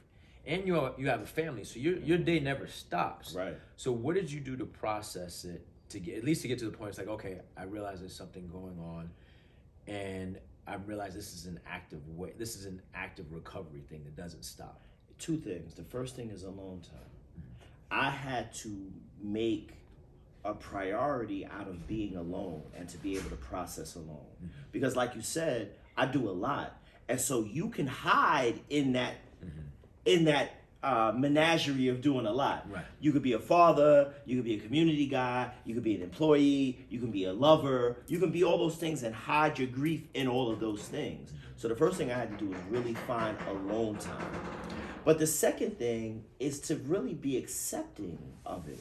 Like, I would try to run and I would cry. And I knew that was wrong. Like, I knew that it was wrong. But I didn't know that I needed to accept it as being a problem. Like, I would just not do it. Like, okay, I'm not running today because... So I had to kind of accept it and actually go through the process of, like, grieving and crying and accepting that you can't hold this forever. Do you still run and cry periodically, especially when you're in I haven't this year. Okay. I haven't since last year. And it's actually okay to do that. I think for as men, we're taught to, when that happens, that makes us exceptionally vulnerable. And we grew up in a pre-gentrified, really chaotic time, and so Right. you can't show vulnerability. Right. Once vulnerability happens, people take advantage of you. Whereas not recognizing that our emotional well-being is technically a superpower, and in being able to connect with that. There's so many people that I'm sure we know of who can't cry. Right. Because they've compartmentalized emotions they're so deep That it's like, and they never come back to those emotions because they had to put them there as a protective factor, right. and then it comes out in very different ways, but they don't come back to those emotions. The body is a miraculous being, and we hold on to all sorts of information, Absolutely. the good, the bad, Absolutely. the traumatic, the vicarious trauma. And there's so many things, and I liken it. Acupuncturist I went to had likened it. He said, your body is like a computer, and he said the reason I was going through a really stressful period, couldn't remember things, was always fatigued, couldn't focus. And he said your body's like a computer. The more information you have on your hard drive, the slower it starts to run, and then until you take things off of it.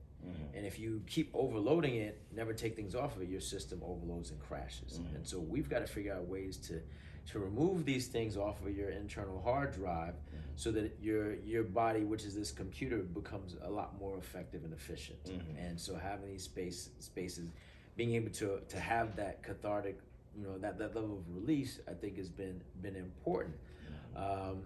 When it happens to some of us, we provide that emotional release when something traumatic happens, and then it's not even a controlled release. It's a hemorrhaging of emotions, and they're erratic, and they're combative, and they hurt people. Right. The words that are said, the physical, rage, the rage, right. it becomes rage. Right. And we need to get to the point where it's not rage, but it's an emotion, but it's control, because once you release that rage, there's no coming back, and the people that we hurt in the process during that moment of rage become forever affected by it. Right. And those relationships aren't going to be mended. Right, and the thing about it is the people you rage against, likely they don't even understand where it's disseminating from. No, they don't understand where it's coming from. And they're the people who are closest to us. Right, and they are the people who are closest to us. Kai, what's up? Kai had a hand raised. What's up, Kai? Okay, so I just want to, because we're coming up on hour and 21 minutes. Yeah, we want to So kind I of. want to move towards, because there was a question a while back about how did you get to the point of starting Kavi. And That's exactly where I wanted to don't go. want to skip too much because I know there's like something in between there, like where you were working at Cook County, ERs and stuff, and maybe that's. Okay, so Let's talk about how you began. Yeah, because Marlon in this therapy session that he's getting. yeah, Right, because low key, he started asking me questions, right? so tell me about your. Yeah. No, but a lot of what we do with our organization, CAVI. So CAVI is a hospital, school, and community-based violence intervention and prevention program that I founded a number of years ago. Technically 2009, but we started doing programming in 2011 as a way to provide services with people who've been impacted by violence and trauma, and helping them cultivate safe spaces, helping us provide resources that are really helping them be able to get through these very tough times, whether they're a victim, whether they're a survivor, whether the family members of victims, and kids who just experience trauma because of where they live and how they, where they live, and the nature of the neighborhood, just the nature of our community overall. Right. I grew up in the 90s, and we saw a lot of trauma going on back then.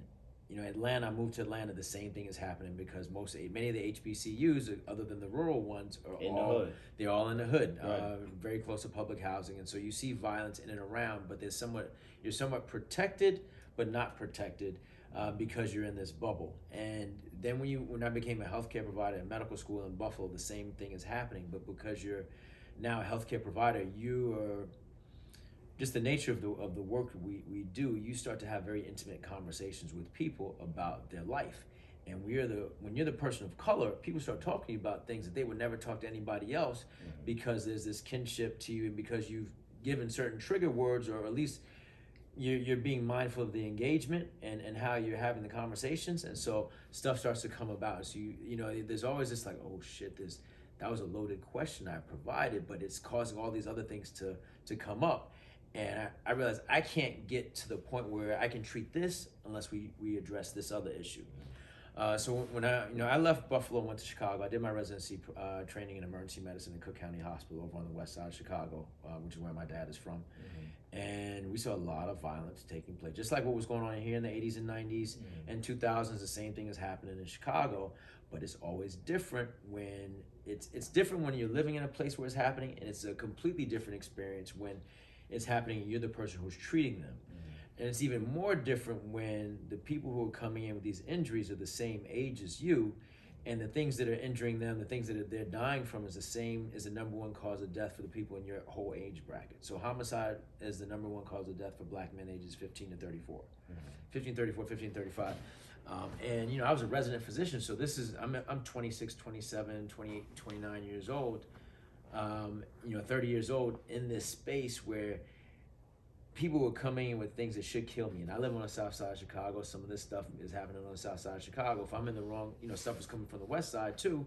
If I'm visiting relatives on the west side, I'm in the wrong place, wrong time. We all know what it's like when you visit relatives in places or just go visit friends. Right. Anybody could be in the wrong place, wrong time, even in places that are considered to be safe. Right.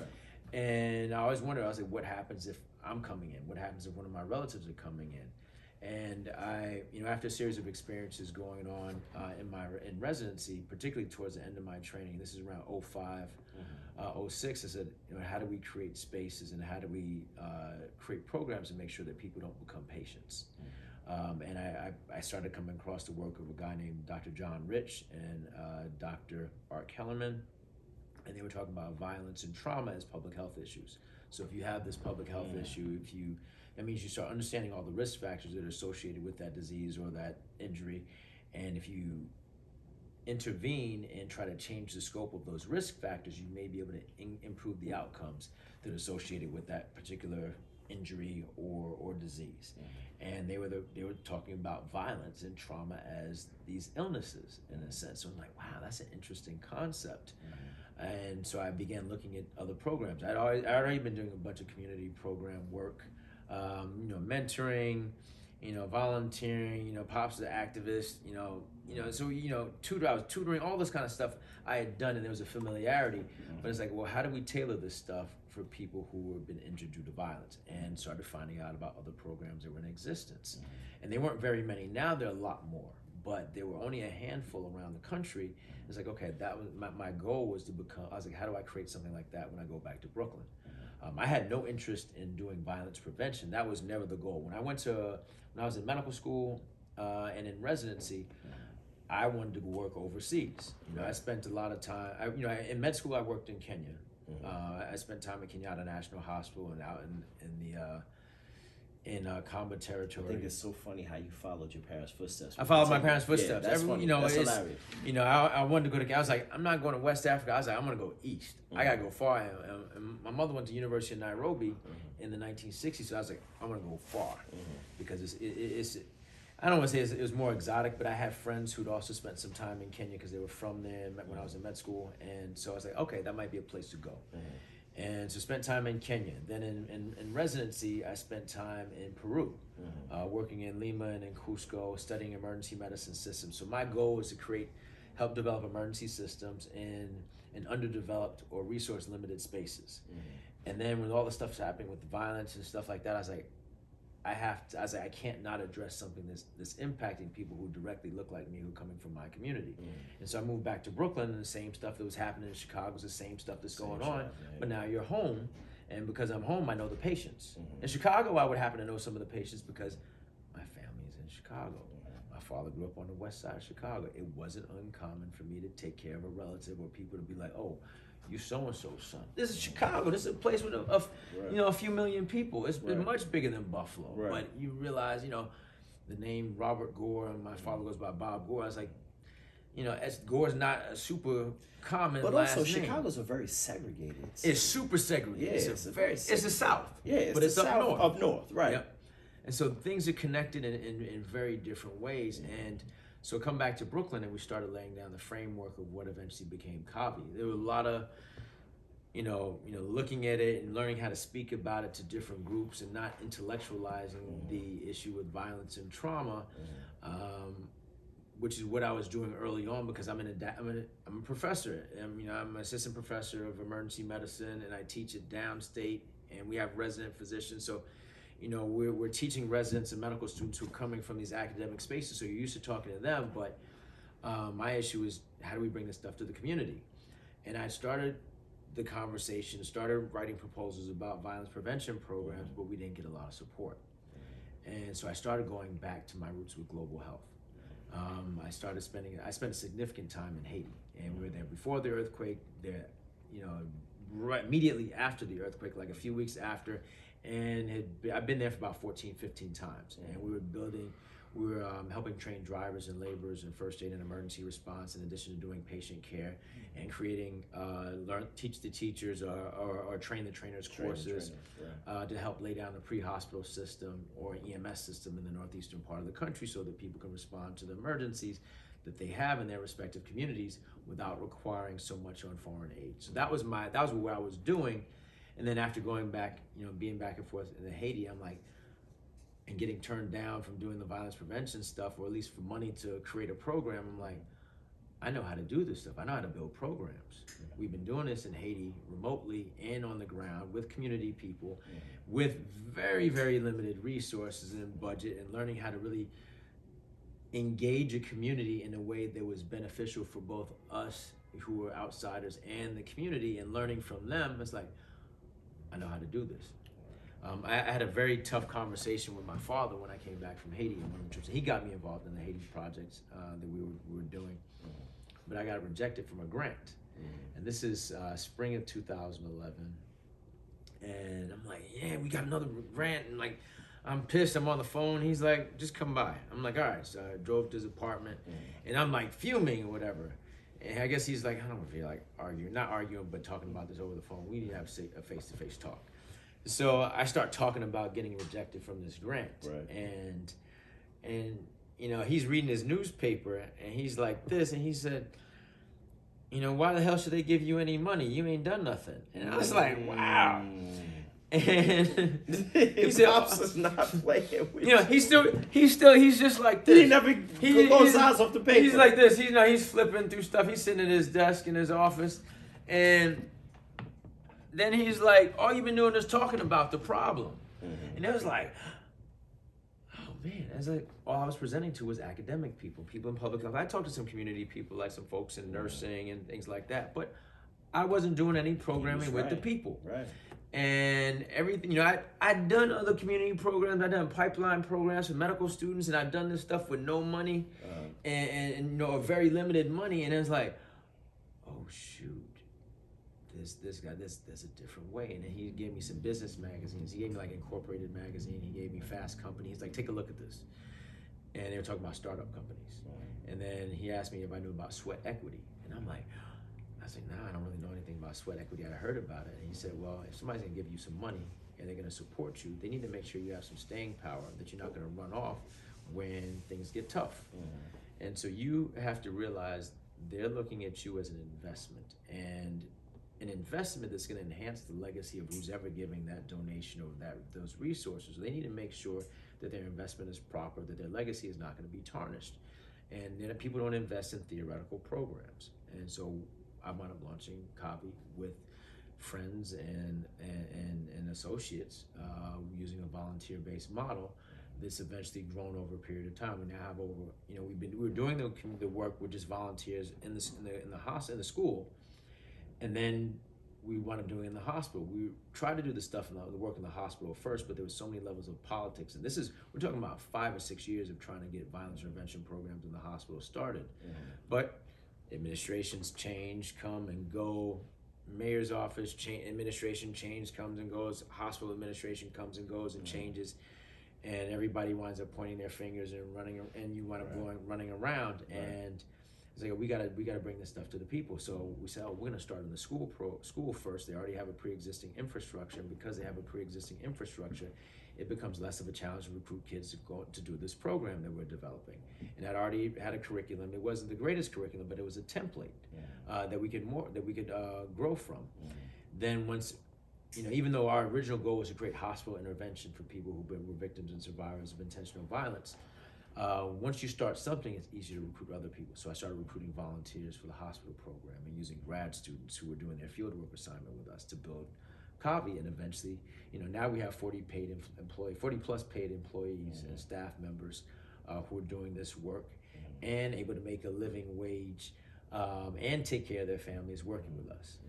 There's still a lot of growth that needs to happen, and we are far from a perfect model, but we've created something that is now in place where people have an opportunity to process the stress and the trauma that they've experienced.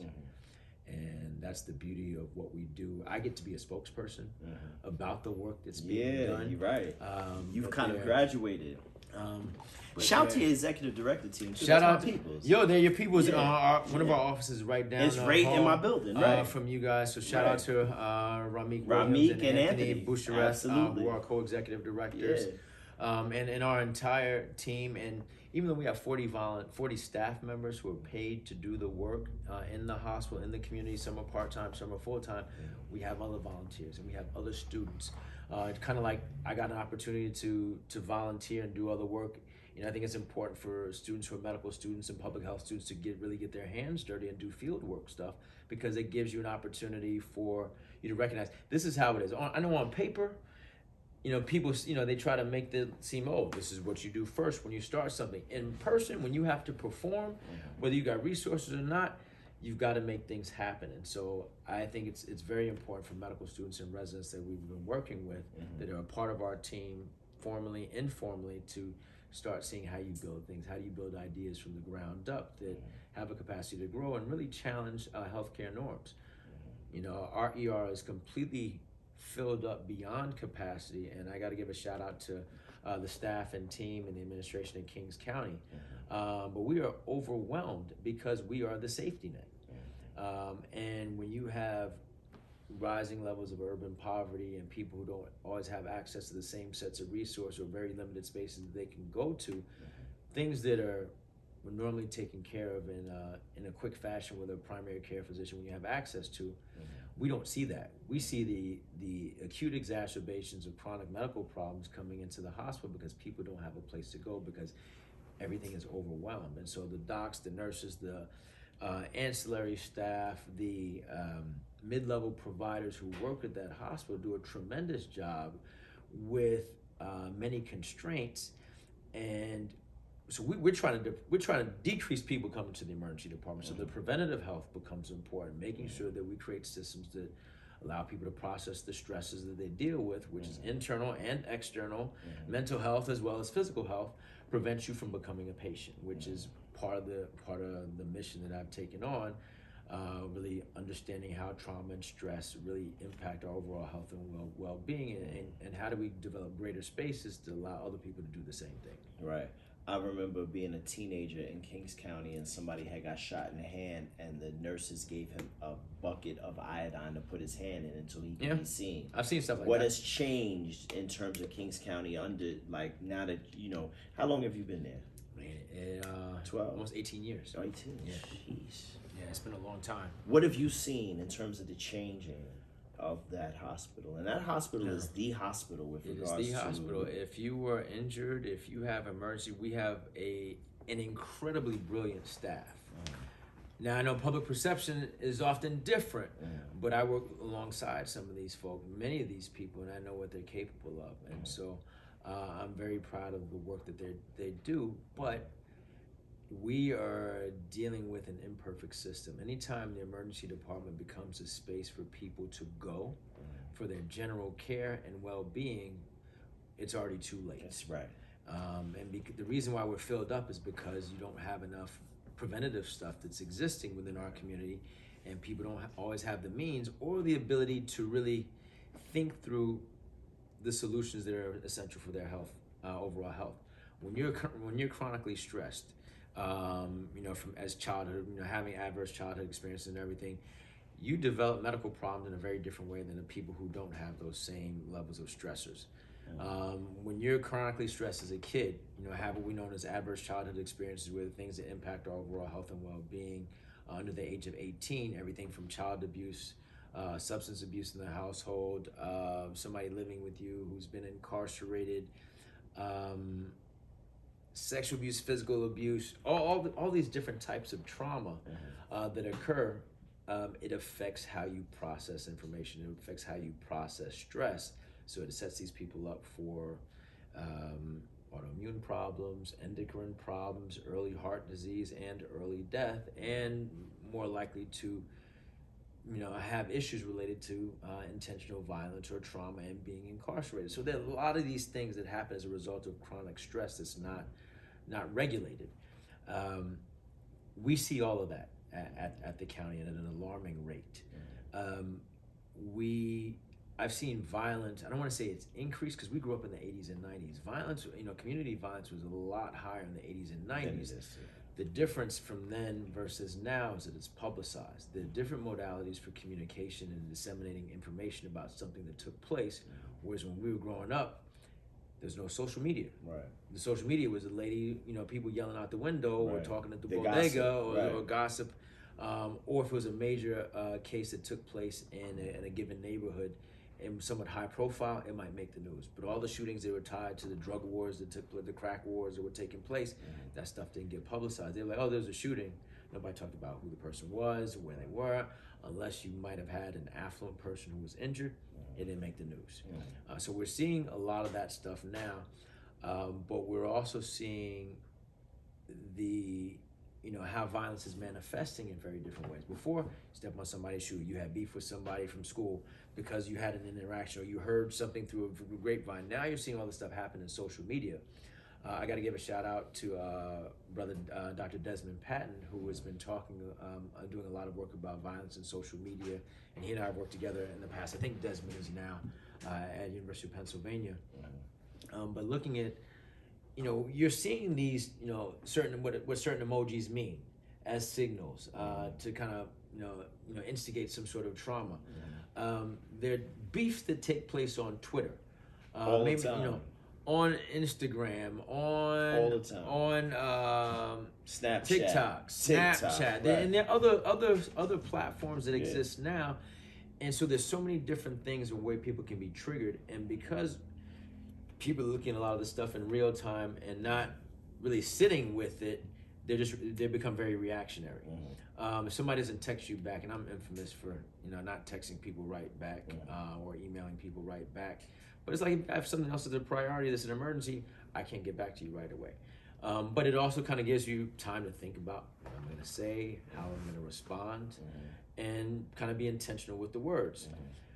With this immediacy at our phone, there's no processing, and so the filter is gone. And now there's I know on Gmail there's like an undo function. If you send an email, you can retract it. I don't know what the time factor is on it. I think it's like a certain number of seconds. But you don't have that forever. You can delete things, but if it's out in cyberspace and somebody sees it, the information is out there. But the other side of that is that there's this low-level anxiety that exists. If I text you and you don't hit me back immediately, like there's a low level of anxiety that I get from that. Like, oh, he ain't hit me back, right? You get a dopamine release when you scroll and you see certain texts and you get the pings and all that stuff. We get chemicals that are released in our body that can help get us going just from the click of our fingers and the not even the click, the brushing of our fingers on this plastic, metal, glass object that we put in our pockets on a day-to-day basis. And because of that, people are looking for that quick hit. That's why crack was so popular with people who were disenfranchised. You're stressed out, and cocaine is like a super drug. And it gives you that release to make you feel superhuman. People weren't using, artists and musicians and entertainers weren't using that stuff just because they wanted to. They were using that shit to stay awake. They were using that stuff because it made them feel invincible. And so you get a watered down version and add some baking soda and give this to some folks who were stressed out, the Family Dollar version of it, and create something that's highly addictive and can absorb and give you a quick high. You got something dangerous on your hand. Real quick, because we done gone. Yeah, I got questions here. Yeah, so real quick, 1 minute or less. Where you at right now? Like, what are you doing? Tell us about the book. Tell us about your work now, because you're no longer ED of Kavi. So now You're on the board. Yeah, I'm on the board of directors for CAVI. So Right. CAVI is growing, and we're taking on new. Unfortunately, we haven't worked ourselves out of business, and CAVI is still growing to provide sources and resources to people in the community. So you can check us out at cavibrooklyn.org. That's KAVIBROOKLYN.org. With the book is really my story. This is the origins of me understanding violence and trauma from the upbringings in Brooklyn and in pre-gentrified Fort Greene, moving to Chicago, practicing in Chicago, living in Buffalo, working in Kenya, working in Haiti, and then coming back home and seeing these things through these very different lenses that not everybody has an opportunity to see, but looking at how we fix these issues and rise above them, and somewhat of a template for really tackling problem solving on a level that I found effective from my own personal vantage point. And so you can check, get Treating Violence. You can pre-order on any major platform, from anything from Greenlight Bookstore to Amazon Prime, Amazon, Barnes and Nobles. There's so many different. You can order it at the touch of your fingertips. But please pre-order. Yes, my mother says she wants one. She wants it signed. I'll sign it for you. She enjoyed this session. Thanks, Ms. Kelly. Okay, I just want to get to some of the questions. Lynchburg Finest, what does he feel was the spark to keeping the kids engaged in the program with so many life distractions? You spoke about having a willing participant. You have to have a willing participant. I learned, willing provider, willing participant, and you have to bring the programs to the people. While we were having an issue early on, we were trying to get people to come to the hospital to do programs. When we were doing there was a program that I was a part of in college my sophomore year, which is called the Children's Breakfast Table. And Children's Breakfast Table was patterned after the Black Panther Party's breakfast program. And I forgot Tiffany's last name. She used to go by Uhuru at one point in school, but she created this program that we're bringing breakfast to the community centers and cooking breakfast with kids in public housing in and around Atlanta. We had games and stuff like that. And I didn't realize how important that was, because not everybody eats. We think about the school breakfast programs, school food programs as something that's, it's just supposed to be supplementary. Supplementary. Right. No, these are things that were provided out of a need based, from the Black Panther Party. So she kind of recreated that in Atlanta. But we would bring people coming from the different houses. We would knock on door to door and have to engage with parents and have to engage with family members or loved ones who were caring for kids.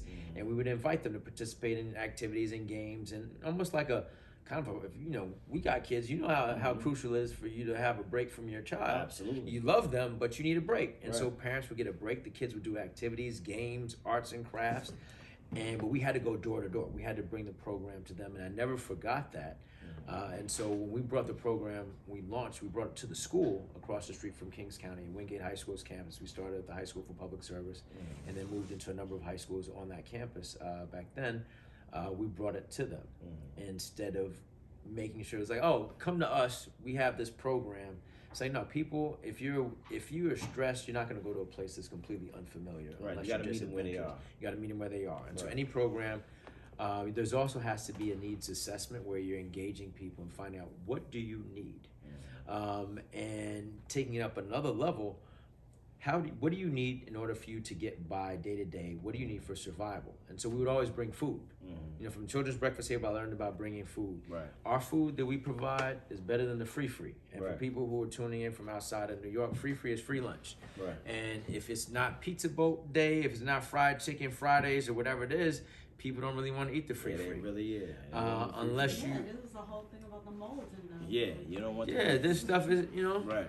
We ate it, but we didn't like to, and if we had a better option, so we know that if we can bring something that's somewhat nutritious to somewhat filling, that people would come. Right. And as we've always fellowshipped around food and in a community setting, so we've tried to continue to recreate that, and that's what brought kids to there. And then you have people who want to be there, and they're not being graded by us as facilitators in our school-based programs and community programs. So they're like, okay, I'm not getting a grade. I like the people who are here. There's a relatability factor to them. So I'm going to keep coming. And if I'm starting to get something out of it, whether it's overtly or covertly, I'm going to keep coming. Questions? It was just that one. A lot of people just really enjoyed the live style called Quest. So much more than hip hop tonight. Class was definitely in session. Facts. A wonderful evening. Oh, thank you. So yeah, and Lynchburg Finest, that's Wendy from Lock. I was about to say, that's Wendy Day. What's up, Wendy? Tell Pops and Freddie and Moms I said what's up. Kiyoshi 1179, she really enjoyed it. It was a great experience today with y'all. Yeah, we Great got to work. do this again once I get the book and I get an opportunity to read it, right? So we have to do a book signing. Maybe we'll do it here, Kai. Like, maybe we'll do it here. Like, I want to do Bring a back our restoration because live, Kavi is in restoration, but maybe we'll just do it We here. can do stuff at both places. Yeah, maybe we'll do it at both places, and we'll sit and really rap. Shout to Dr. Uche Blackstock, Yes, who I also gotta- has her book, Yep. and her book is Legacy. steaming right now. Yep, Legacy is Legacy is a New York Times bestseller. Yeah. Shout out to Uche Blackstock. Uche Yeah. is another. People who don't know Uche, go check her out on social media. Uche is a brilliant emergency medicine physician Absolutely. who trained at Kings County Hospital with me. She's a legacy physician. Her mother was a physician who trained at County. Her sister is a physician. Also, her twin sister is another Twin badass sister, right. public health expert Yeah. and physician. And her book Legacy is I out. just saw Uche yesterday. Yeah, now Uche is one of those literally, people that's kind of what it like you. Yeah. I seen her growing up all over in Yeah. in the neighborhood, Right. and stuff. I knew her from the neighborhood because I saw an old picture, and I was like, oh, I remember her with the pigtails. And they had like the ribbons, her and her sister. So you know, she's another brilliant physician who's talking a lot about health disparities, diversity, equity, and inclusion. And has a tremendous platform. So check out her book if you get a chance. Dr. Bonzo Reddick, who's one of my Morehouse brothers, is MD, MPH. He's down at in Savannah, Georgia. I think he's at Medical College of Georgia. He also just had another book looking at health disparities. So check out Dr. Bonzo Reddick too.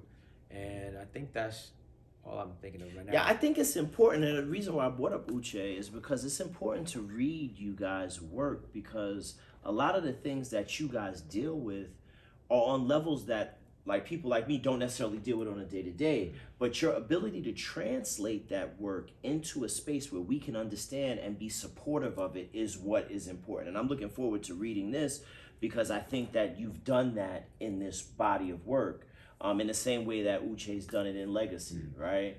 And then there's others like Torian, for example. Yeah, Torian's great. Shout out to Yeah. Kwame Torian Easterling. Yeah. Dr. Kwame Torian Easterling, who's another Morehouse bruh. Dr. Letha Maybank. There's so many people that we could shout out in the health space, but these are people that are part of our circle that have been doing incredible work all over. Dr. Talo Brown, who's out on the West Coast, another Morehouse brother. Yeah. There's some incredible people, but check out Treating Violence, May 7th. You can pre-order now. We would appreciate the support. The reason why we want to get pre-orders up is that if people see that people are purchasing it, that means other people have an opportunity to get access. I'm gonna get mine to information. I'm gonna get mine. And get it. You know, these books and these narratives are ways for you to understand our mistakes and our successes. But you know, like my pops and moms will say, like, yeah, you're gonna make mistakes, but they don't have to be the same ones that we made. Right. And you know, hopefully, you know, this will be provide that. And again, I think it's important to translate, right? Because I think that, like, you guys and the work that doctors do in our community is so important. And you know, I work with public safety initiatives all the time, and so I understand this concept of preventive, right? How do we make sure that our kids don't wind up in your Kings County emergency room, right? But sometimes it needs to be translated in a way that people can understand.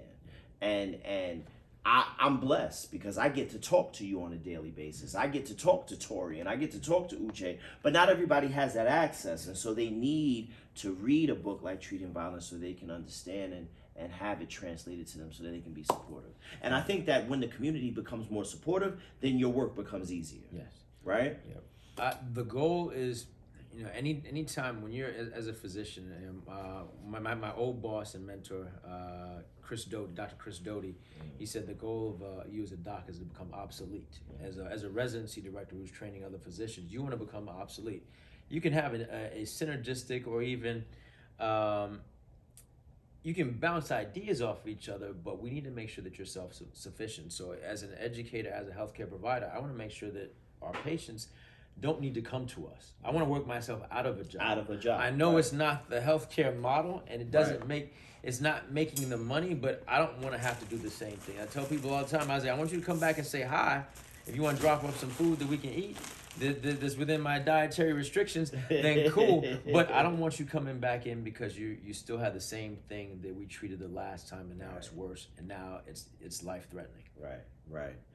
Kai, this was amazing. Yes, Before we this go, was I wanna shout out the hoodie company. That's a the. different one.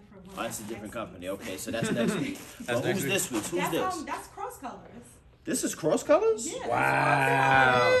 Yeah. Wait, actually, turn around. You see the cross color Yeah, joint? okay, now, Put the hood on. now I ain't even because know, see? you got shut it down just like that. You know what I'm saying? I didn't even know. We, I came in here, Kai said put it on, I put it on. Yeah, we just got those in. Shout to Long Cross Colors. fast. That's next week. Don't worry about that package. I'll show y'all next week. Yeah. But this is lit. This was amazing, bro. I appreciate No, you. thank I you. appreciate Appreciate you. I look forward to Yes, having more thank you. conversations. No, for Definitely. sure. Thank you. We out. Definitely. Thank you, Kai's Hip Hop pushing us Closet. out. Thank All you. right. Thanks for joining. Next week. Peace.